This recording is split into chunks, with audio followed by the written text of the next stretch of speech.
How you guys doing today? It's Anthony Ganji. Welcome to another episode of Tier Talk. Guys, great discussion today. While we're waiting for any more updates from the Celeste Rivas Hernandez case, I want to explore another area, and it's when celebrities notice you.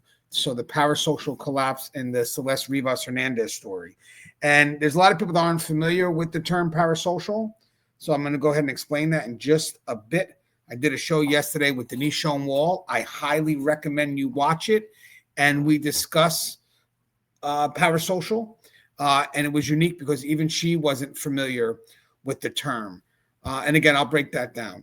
But with that said, there are children that have their favorite families they watch on social media, their favorite influencer. And in their minds, influencers are celebrities. Some of them are self-made celebrities. And the difference between an influencer and maybe, let's say, a Hollywood celebrity is that influencers have a direct connection in some cases with their audience, with their viewers, where celebrities are just more admired from a distance.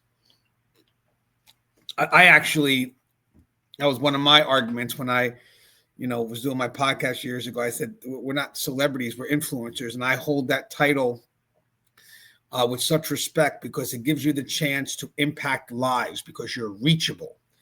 And there's a lot of responsibility that comes with that.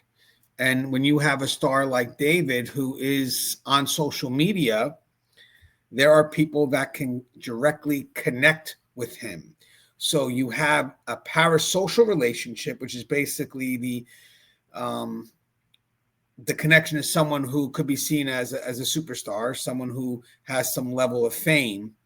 But then there's a whole nother dynamic being entered in. It's when they wind up, I guess in short, saying hi back. And that's a really, that could be a very big concern when it comes to our young children. Because again, you could have an influencer who's got all these followers and there's an infatuation with him, and then all of a sudden they start messaging your children back. That's a scary thing. So today I would like to discuss parasocial relationships, but I'm actually calling it a parasocial collapse, and then the crossover, and then the exploitation. Because the parasocial relationship really is just a one-sided relationship. It's the idea of a relationship. The idea that I remember back in the mid-'90s, everybody loved Leonardo DiCaprio, not so much because of who he was as a person, but rather they fell in love with Jack Dawson. And a lot of them pictured themselves as Rose. And again, it's a one-sided relationship. And, as time goes by, who's to think years down the line that eventually there could be a collapse of that one-sided relationship and someone could take advantage of it. And all of a sudden, right through the DM, say, hi. Think about how the ball game shifts now. Think about the control that person has, that influencer has. Before we go there real quick, I just want to let you guys know something too. TMZ, again, I'm trying to figure out how all this works, has really shifted the narrative a bit. I think there may be a connection with the one gentleman, I got his name. I took some notes here. Harvey Levin and the current lawyer, Blair Burke, at least that's what's being said on Reddit, which again is not really verified, but the only thing I know is, man, did the story shift from what happened to this troubled teen to now it's either the family or teen at fault. It's the family because it's a troubled home and they pushed her away, or it's the teen because she had false IDs and nobody knew her real age. And then if you notice, every resource I go to try to find some information for the latest update is usually something that starts from TMZ. It's like they own the narrative. I see it a lot in News Nation, and then they talk to TMZ, and then the narrative gets spun a certain way, and it's like, hey, what happened to the girl? Regardless, she's a young kid. What happened to her being the victim? Or I feel like all of a sudden the grooming is getting minimized, definitely. So thank God for the people on social media that are keeping that alive. But maybe I'm wrong. I don't know, but I definitely see a spin.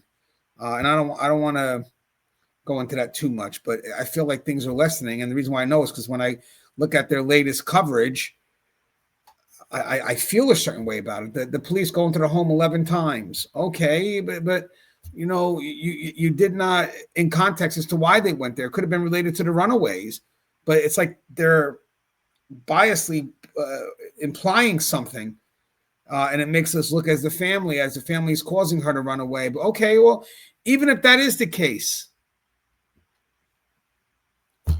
she still wind up in the arms of an adult who knew better. In corrections, you get that a lot when it makes the blame shifting, and what that does, it really minimizes accountability from the people who should be held accountable. It's insane because you wind up start blaming the victim, and it just removes accountability. I think we should at least approach it a bit more objective, but the end result is, let's focus more on that grooming side. There's definitely something there. Minimal is a connection, but definitely some level of a relationship. So what I want to do today, again, is explore a little bit more about this parasocial collapse. So let's talk about a parasocial relationship. And I think I have some questions here that I'm going to answer as well as best I can. So at its core, a parasocial relationship is a one-sided attachment. A fan invests emotional energy, time, and often identity into a celebrity, or a celebrity influencer, or a public figure, but the celebrity doesn't know them personally. So that's the parasocial. That's the one-sided. Think of a 13-year-old who listens to the same song on repeat, follows every live stream, and scrolls through fan edits late into the night. She feels like she knows the artist's mood, pain, and even secrets in her mind. It feels like friendship, maybe even romance. But in reality, the celebrity has no idea that she even exists. So, by the way, this isn't new. All right, psychologists first wrote about parasocial relationships in the 50s when television stars seemed to live in people's living rooms. But the internet has supercharged it. Today, kids can watch influencers eat breakfast, rant in their car, or cry on TikTok. The intimacy is constant and the bond feels real. Now, for people that are watching this, remember, guys, the camera is on these individuals. Even if you think you're watching them in their daily activities, who they really are, the camera is still on them. So you never truly know who these individuals are. You kind of relate to the idea of who they want you to think they are. And that has to be understood by today's youth. You may connect to the brand, but you have no idea who that individual is. And eventually, as you get closer to these individuals, the brand dies. It slowly starts to erode, and you start to see who that person really is. The mask comes off. So the first question I have here, and by the way, these questions are not just for me, for you as well. Enjoy the insight, the chance to reflect. So have you ever felt like you knew a public figure just because you watched or listened so much? And I kind of put that already in with the Jack Dawson, the Leonardo DiCaprio Titanic. I think that was a big one. I think that was a big reason why the movie made that much money. And then, do you think kids today can tell the difference between admiration and a relationship? And I'm going to say no. Emotions, and we talked about this the other day with Denise Schoenwald. You guys got to check out this episode, but I may have to reiterate it a little bit here. Take some of her thoughts and mine and just kind of put it out there real quick.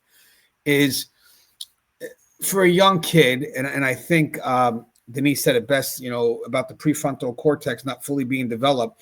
They don't really have a true deep understanding of certain feelings, especially the feelings that would strengthen a relationship. Technically, for most of them, everything is more surface. And guys, if your kids watching this, don't take it the wrong way, but it's true. It's true. What I'm saying is the truth.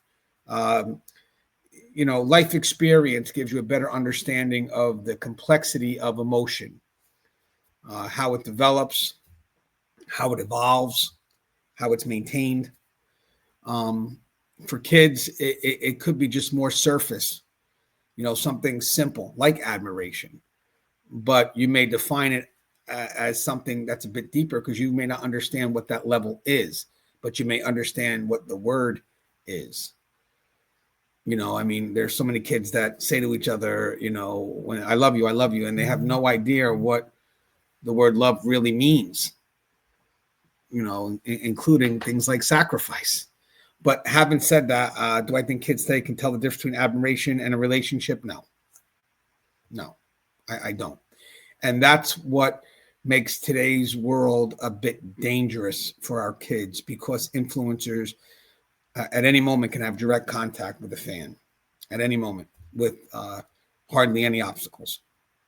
So if you get someone that has crossed into being an influencer for the wrong reasons, it's a very dangerous situation because of their fame, their power, how they're seen, how the child sees them, their connection to that influencer on a very surface level, but in the child's mind, it's a lot deeper than that. And again, as I mentioned in the episode yesterday, when me and Denise were touching on it, there's no stranger danger here, because in their mind, they know this individual, but they really don't. So I think this is definitely something that has to be brought into the forefront, because the parasocial relationship is something that exists. But now the evolution of this type of relationship is what happens when it's no longer one-sided. So it begins through some level of admiration or infatuation or the idea of, but then the person responds back. And I don't think that's discussed a lot right now, but that should be part of today's discussion, especially with what happened to Celeste Rivas Hernandez. Let's focus where we need to focus, and let's take advantage of moments where, if the case is a little slow right now, let's recap on the lessons and not reiterate the same stories or try to create our own narratives in all these different directions, when in the end, there's a lesson here. And we got to discern that lesson and make sure that we don't have any type of repetition. Okay, so now that brings us to section 2, which I talked about, which is the parasocial collapse. So when the wall breaks. So again, it used to be one-way infatuation, one-way admiration, and it's safe, right? Because there was always a wall.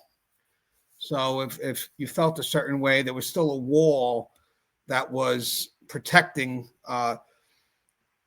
someone that would be vulnerable. And it's funny because usually celebrities are the ones that have to have the wall from the fan.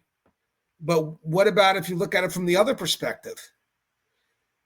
What about if the fan is vulnerable and the wall that's up should be in an effort to protect the fan, especially at a young age like Celeste? So the wall between fan and star used to be solid. At most, you could write a letter to a fan club and hope for a signed photo months later. Today, the wall can collapse instantly. That collapse happens the moment a star notices you. Think about Celeste. Think about her age. Think about how she views him, but maybe more importantly, amongst her peers, how her peers view her too, because that matters, social status. I mean, and it's funny how some kids could mistake what they feel are true feelings, as opposed to just, maybe this makes me look good amongst my friends, my peers. So once the star notices you, they like your comment, or they reply to your DM, your direct message. They call out your username during a live stream. We saw this with Celeste and David. For the celebrity, it's a flicker of attention, but for the fan, especially a teen, it's earth-shaking validation. Tell me if you don't agree with that. 100%, that is so true. I have actually got myself caught up in that. I put a comment out, Rosario Dawson liked it, and I was like, oh, hey, guys, and I showed everybody that Rosario Dawson liked the comment. In Celeste's case, resurfaced Discord logs hint that there may have been acknowledgement, maybe even conversation. We don't know for sure, but if it happened, that would have been her wall collapsing. And again, it's out there. It looks pretty factual, but we're still waiting for it to finally be verified. Suddenly, she's not just another fan. She's special.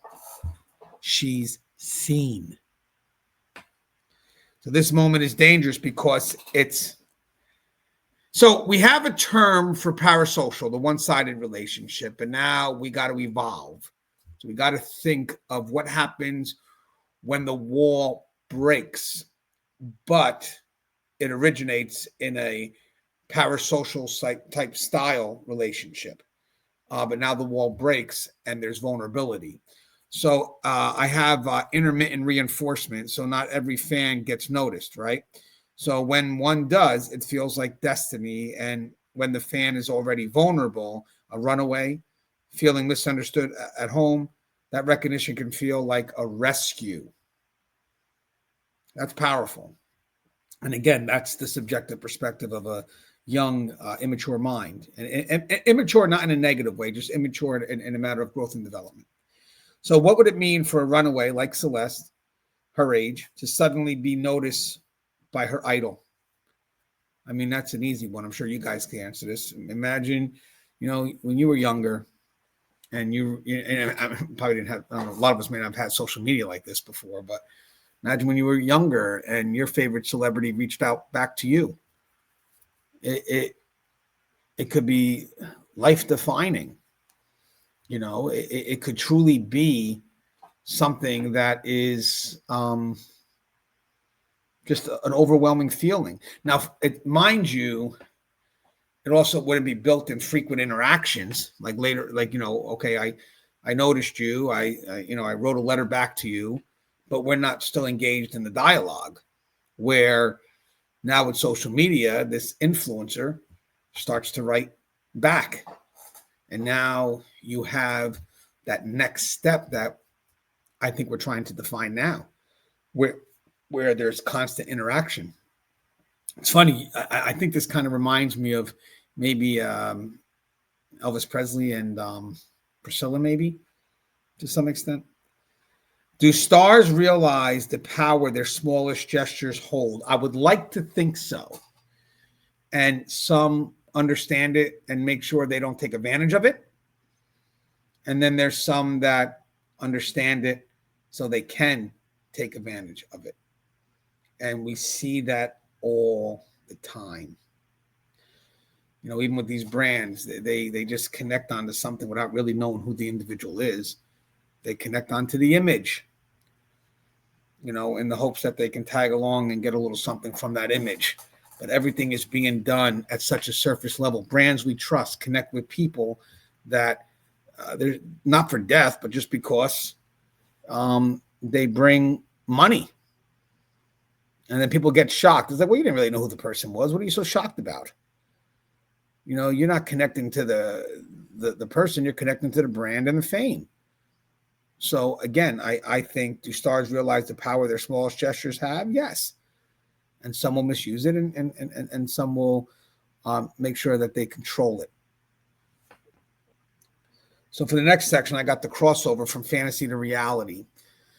So if the contact continues, now this is where we're crossing into something new, because now there is a reciprocal engagement. So this is new territory today. And I don't think this has been really explored, but this is new territory.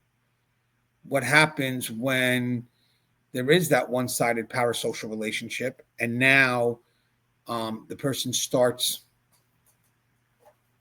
taking advantage of that and then engaging back with the vulnerable fan, the vulnerable teenager. So if the contact continues, the parasocial bond crosses into something else.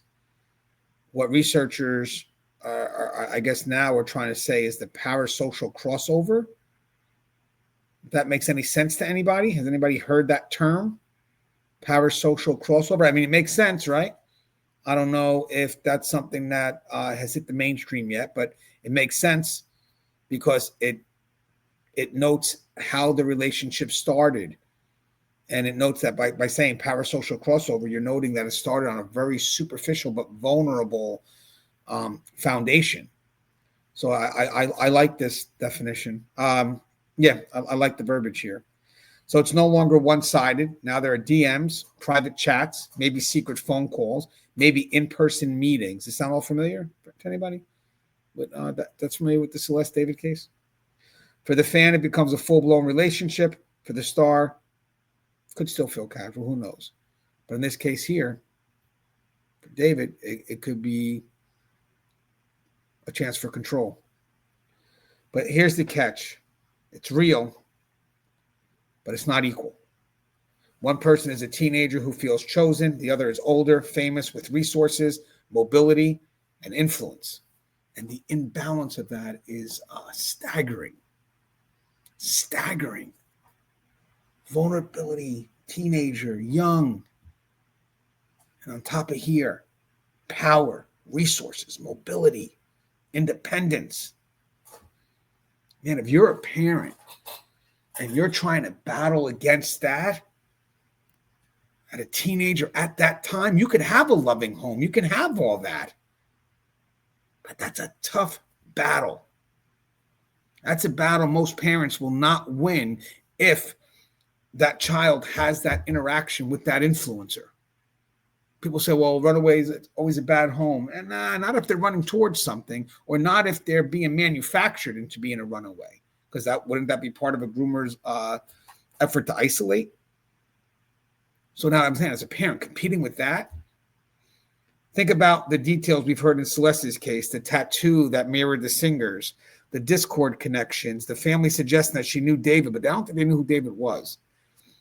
Now, granted, is my little interpretation here, she would tell her friends because that gave her status, but for her parents, it would be more about the age. So she would just say David, and they may have assumed he was a 13-year-old boy. They could have dug a little more, I get it, but doesn't mean they're bad parents. If even some of that is true, her parasocial fantasy may have crossed into a real interaction, but the unequal footing makes it ripe for exploitation. I think that should set in a little bit, because this deals a lot with what we're dealing with right now with influencers that become celebrities because people are tagging onto their following, not really knowing who they are. They just know the image they're presenting. They know who that influencer is just as much as the teenager admiring them or infatuated by them. So when a fan and a star, this is two questions here. So when a fan and a star start talking privately, is that friendship or a dangerous imbalance? It's an easy one, right? We just went over that. It's a dangerous imbalance. Because I put the key word here, privately. It's an imbalance because they got power and control. And that young child does not. That is why that young child, Celeste Rivas Hernandez, no matter if she was angry or whatever it was, she's a kid. She's a kid. She's supposed to be confused. That's what parents are there to help her through it. But sometimes parents try and kids still run off. And that's when we need people to do the right thing. But now imagine a family competing against him. They're trying to talk to her, and he could be manufacturing thoughts in her head. If Celeste crossed into a private connection with David, what responsibility falls on him as the adult? Boundaries. Boundaries. I don't care who you are. Why are you having private conversations with my 13-year-old daughter? I may talk to my daughter and I might say, you shouldn't be doing this, but my main level of accountability is him. She's the victim, and I'm not going to sit there and go after my daughter like she's 100% wrong because she's a kid. She's bound to do foolish things. But the adult knows better. Sometimes we get so focused on blaming the kid. You know better about it. She's 13. What does she really know? How do you equate blame? 40, 60? No, it's not 40% her and 60% him. She's not even related in that spectrum. Don't start pulling that bullshit. Oh, it's 40% her because she engaged back. I don't care. She's 13, 14, 12. This isn't a scale. Every percentage you give to her, less is that percentage. What kind of question is that? I'm sure that will come up when they try to defend them. Well, she engaged or she lied about her age. Stop. They're not on the same scale. Stop. They're not on the same scale. You're not going to sit there and tell me my child's a certain percentage because then every percentage I give my child, he loses one. No way. No way. So again, boundaries. And boundaries are set by the adult, not the child. Remember, I have a young girl as well. She'll be 13 soon, so it kind of relate to this topic. Open my eyes in many places. And guys, if you get a chance, I would check out the videos I just posted on this. I did post one yesterday, which was my interview with a mental health counselor. It's called Celeste Rivas Hernandez, Troubled Home or Grooming. I would like for it to do a little bit better in views. It's only got 135 views right now, but it needs more. And then the one before that's actually doing a bit better. And it's called Police Called to Celeste Rivas's Home 11 Times. And we talked about what's the definition of a troubled home. I would definitely recommend those two things because those two shows fall into the lessons that will be learned from these cases. So then the person no longer becomes just a victim. They become someone that can create an impact, of course, with our help. So I want to talk about the psychological traps after collapse. Okay, so basically the collapse is going to be the frequent engagement from now the influencer. So once the wall falls, the teen is inside the loop. And I think there's several traps that kick in. First, you got at first the intermittent reward. So one reply out of 100 feels magical, and it fuels the obsession a little bit more. Because they've seen me, they know me. So that first initial reply, I think a private DM would be a lot more powerful, but even just a comment on a post, even a like, it's a bit of a reward. Then you have the narrative inflation. A simple hey becomes proof of love.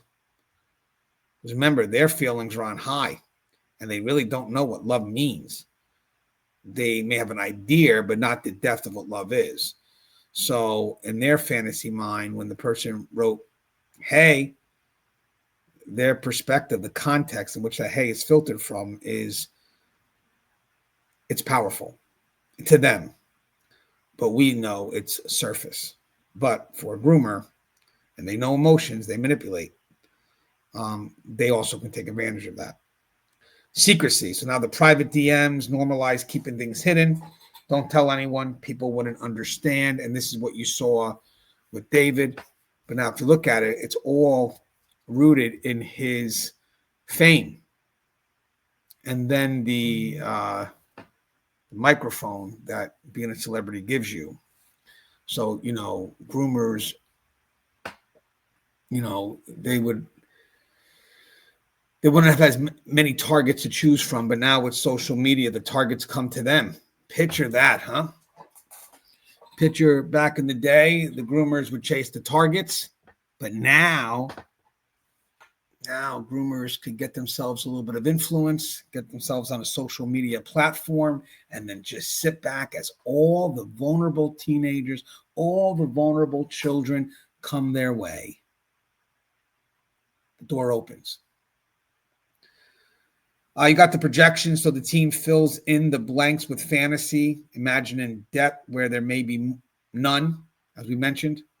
And then the identity shift. The relationship becomes central to who they are. And that's a big part of the game that's played by groomers, is especially this status, is that, they're going to connect this relationship to some level of who that individual is. So even if the age is inappropriate, this is a mature relationship because you're mature. At this point, age doesn't matter. And what child doesn't want to be seen as mature? Because what's the good consequence of that? Independence. And these kids, they want independence before they even know what independence really means. So for someone like Celeste already running from home, the collapse could feel like a lifeline. If she thought an older figure truly cared, secrecy wouldn't feel like a trap. It would feel like loyalty. Here's some questions I want to ask. Two questions for here is, does a teen's history of running away make them more vulnerable to this kind of manipulation? And we said yes, because they become targets. They're already vulnerable to some level. And then if they keep on running away to the same individual, that's also showcasing some level of control.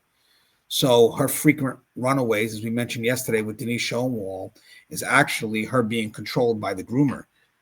Very important question would be at that point is who you're running towards. Because this is not just you running away from something. You know where you're going. And that's why it's becoming that much easier to go to it. Because you're running towards something that's safety, because if you were running away and didn't know where you were going, then maybe it would slow you down a bit, make you think. But you had somewhere, or she had somewhere she wanted to run to. And that makes it safe, but that's also the level of control. So each time they run away, it's a level of control if they're being groomed, if the runaway is being manufactured. And again, that falls into that same level of isolation. Groomers isolate. It's in one of the steps to groom. They isolate because they don't want any counter influence. That's why secrecy is important. And then should celebrities be held accountable if they engage with fans who are minors, even casually? Yes. Yes, why not? Why not? You know, it's funny. Sometimes celebrities are put into a position of trust automatically because of who they are, and we automatically assume that they would never do anything foolish. And usually the assumption is based on superficial reasons. It's not because of who they are, but rather they would never jeopardize their career. Really? Is that the only reason that you would trust your kid with them? Is because you don't think they would jeopardize their career? But here's the funny thing about external consequences. If I am a manipulator and I can control you and at some level build a superficial trust with you where you won't report me, then those consequences don't exist. I'm not going to lose my job, or I'm not going to lose anything related to my celebrity, my fame, because she's not going to report me. So that's an external consequence that is conditional at best. Are you going to trust a conditional, like a celebrity who lives on conditional morals? No, it's got to be because it's the right thing to do, regardless of what the consequences would be, because it's the right thing to do. And yes, if it's funny because I'll see a celebrity as a celebrity until they're interacting with my daughters. Then I see the person. Because that's what matters. Because at the end of the day, these are the kids. These are my kids. So I cannot allow for some surface definition based on their position and not based on who they are. Because again, they're here as a celebrity, position of trust, or working in prison, right? They were priests, position of trust. They were teachers, position of trust, but they exploited the position. The position of trust was a benefit to what they were doing. And we give them the trust. The Santa Claus at the mall. Oh, but he's Santa. He's not Santa, guys. It's a person wearing a costume of Santa. It's crazy how the role starts to supersede who the person is. So I'll be fascinated with celebrities until they start talking to my kids. And then now the celebrity becomes, Dwayne Johnson, not The Rock no more, Dwayne Johnson. It's now the person and not the fame. And that is, as a parent, that's what we have to see. Like, oh, I'm streaming live with who? David. Okay, who is David? And when you ask the kid who's David is, they'll talk about his music. I don't care what music he's done. I don't care that he's some Fortnite genius. Who is David? Start with his age. I don't care for the superficial definition of David that he uses to manipulate, the gullible followers. I want to know who he is. And that's a damn good question to ask as a parent.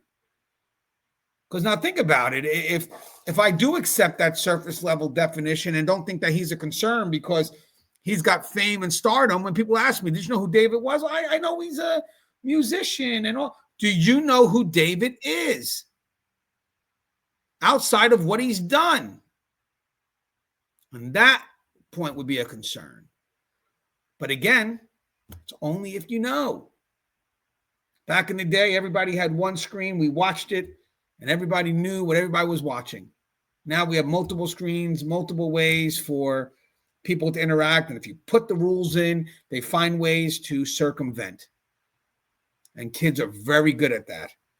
You think you got them on one thing, and they're having conversations on another. So you can't always blame a parent for not knowing, because once kids find out that they're being seen or that they're being observed, they find other routes that the parents won't be aware of. So that universal blame is really sickening.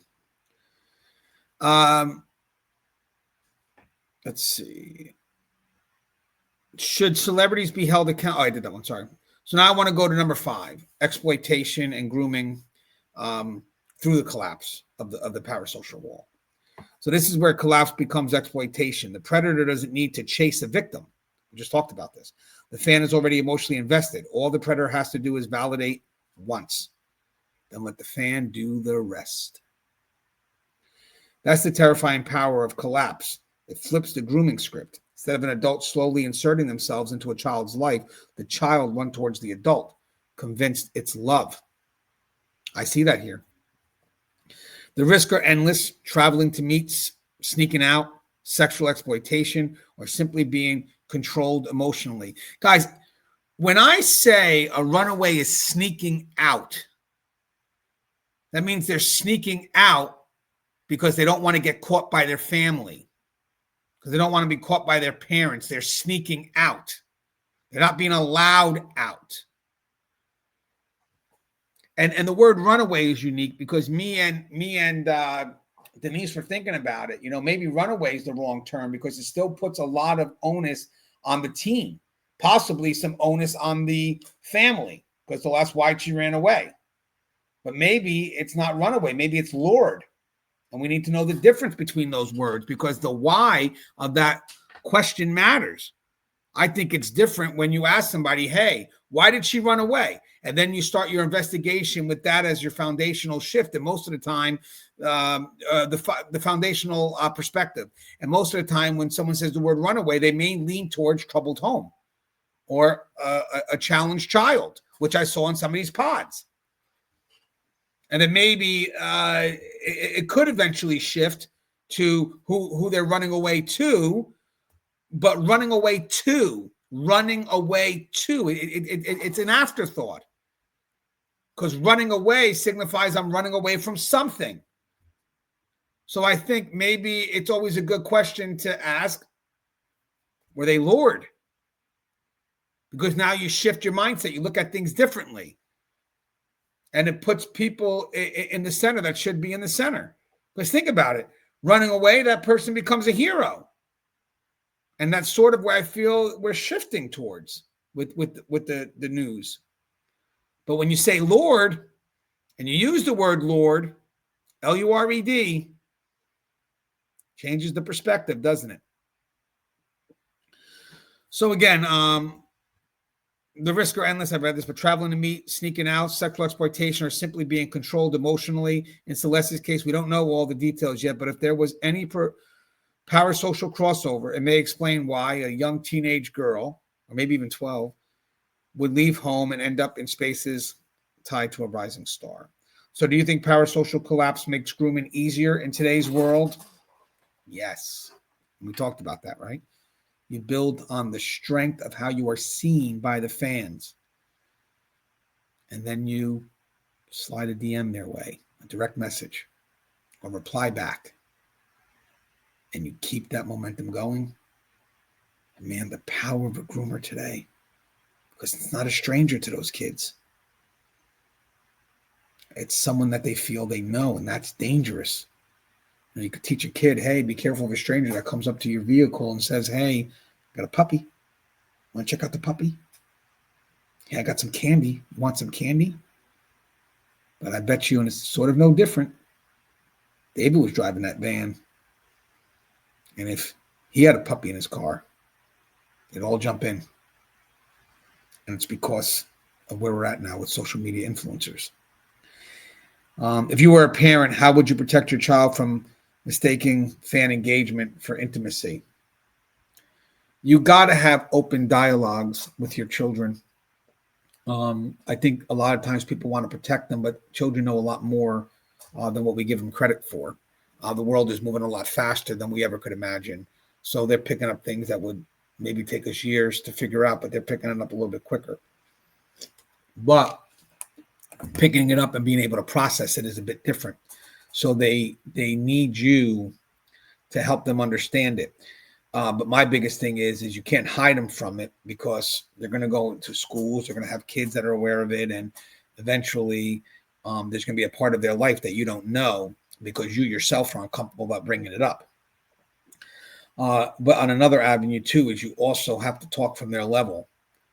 You have to understand how they see the world and then move them from that perspective. Not, you can't push your perspective of a grown adult who knows better, obviously, but they're not ready to understand that. So, your rules, however, your expectations for them could be consequences and discipline, because they're really not at a level to understand it from your perspective. But if you could show them that it's a working relationship, that what you're doing is to help them evolve into some level of trust where independence is earned gradually, they may start to see or understand a little bit more about what freedom is about. But it's not something that I think can be pushed down from your perspective as an adult, but rather you have to kind of build it up from their perspective. So I wanted to put this out there, and this is the biggest concern about the parasocial relationship, is that anyone can be an influencer now, because again, you're connecting to the following, the brand. You're not collecting to the individual. And a lot of these people are making decisions based on money, and then they pull back and it's like, well, I'm no longer, you made your money already. So okay. But now you want to protect yourself. It's all about who could bring in the money. It would be great if some people would connect to things because of the message, but no, you don't have a valuable message until for some reason you're followed by millions. And sometimes that's not always the case. There's a lot of good dialogue happening out there. It's not being amplified, but it's good dialogue. But because they may not be established, people rather connect with someone that has the following, but don't have the message. So here's what makes it even scarier. Anyone can be an influencer, not just chart-topping musicians. A local TikToker with a few thousand followers can create the same parasocial bonds. It's funny. I want to mention something on that. So I do a lot of stuff on corrections. Now I'm switching towards the true crime. But with that said, I still do conferences. I have over 1,700 videos on corrections. And people are watching me on their home TVs. And when I come in, some people will recognize me, and they can't wait to meet me. They want to take pictures with me. And I'm actually shocked by that. But you are creating an impact, even on a small scale. So it's not always about the influencers that have millions, which they could be a concern too, but sometimes it's the influencers that may only have a few thousand. It's all on the frequency, the frequency of their interaction with, the individual and how that interaction is perceived. I mean, an individual, it's about getting them. So if they feel that they're being understood by this person on TV, whether it has one follower or two, it doesn't matter. That's how people gain followers. I started off with one person, and now I have over 30-something thousand. That it's because eventually people connected. I would like to think to some level of the message, but it is a scary thing to know of, because not all the influencers or people that may have effect on our children could even be known. I mean, we really didn't know who David was until now. So a Twitch streamer, a YouTuber, even someone who posts regularly on Instagram, all of them can attract fans who feel they know them because of the frequency of the post or the frequency of the interactions or engagements. This means you don't actually know who's on the other end. The celebrity in your teen's eyes could be a predator posing with borrowed clout. The access looks the same: a direct message, a live stream, shout out, Discord chats, and the collapse works the same way. So the danger isn't limited to big names like David. The mechanism is everywhere, and that's why it's so urgent to understand. So 2 questions here is, one is, do you think the ease of becoming an influencer makes kids more vulnerable today? And we already talked about that. Yes, 100%. Because they're being supported by platforms that are just pushing a message as opposed to understanding who this person really is. And can we ever really know who's behind the accounts our kids admire? And I think that's not I don't think that's easy to answer. I really don't. I think it's harder than people think. I know people will hear, oh, you got to monitor. I see it in the podcast now. You got to monitor what your kids are doing. Well, yeah, the stuff that they show you. But kids, my 8-year-old can move through an iPad faster than I can. So she knows exactly what to show me. I mean, hopefully she's not doing anything wrong, but she knows what to show me. The things that I wouldn't want her doing. So I think more, it's not so, it is, So I have a thought here, and I think we discussed it yesterday with Denise. It's not so much, I can't say not so much because that wouldn't fit well. So there's a balance of oversight because it's still needed, but there's got to be a good relationship or a trust between you and your child. I think that's what matters most. So they accept the oversight, and then we have honesty. So I want my kids to admit when they're making bad choices. I want them to know that my questions are of curiosity, not judgment. So you got to have trust and oversight. If you don't have, so trust and verify. Because if you don't have both, it won't work. If I have oversight and no trust, the child really is not going to, they're going to find ways to hide things. But if there is a relationship that builds trust and oversight, there's a balance there. But if I have trust with no oversight, then it's, gullible. And can we ever really know who's behind? Oh, I did that. Okay, so last section here, guys, is the broader implication. So the Celeste Rivas case may become a template of how parasocial collapse plays into real tragedies. Even if this case never results in charges, it exposes a system where fans are conditioned to see access as love. Again, the very surface.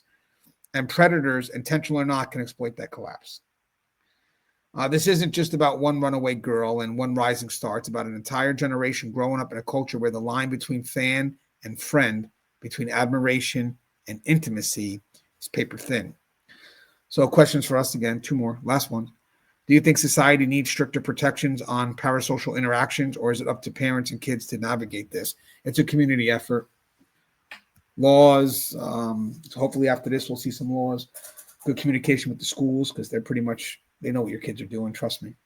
They work in the environment. No different than, as I said in my other shows, correctional officers know about what the inmates do. We work in those environments. We know the criminal mind.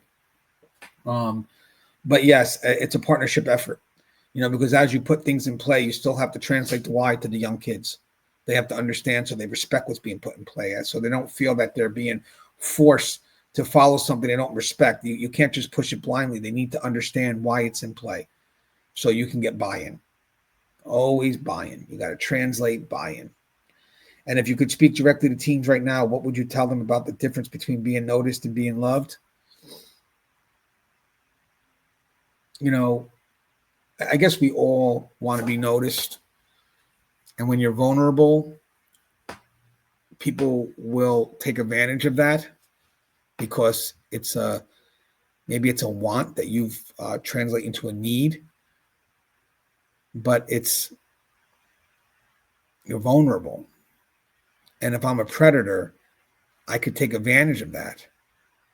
And then now, if you somehow as a teen equate being noticed to what your superficial definition of love is, there's a giant risk there.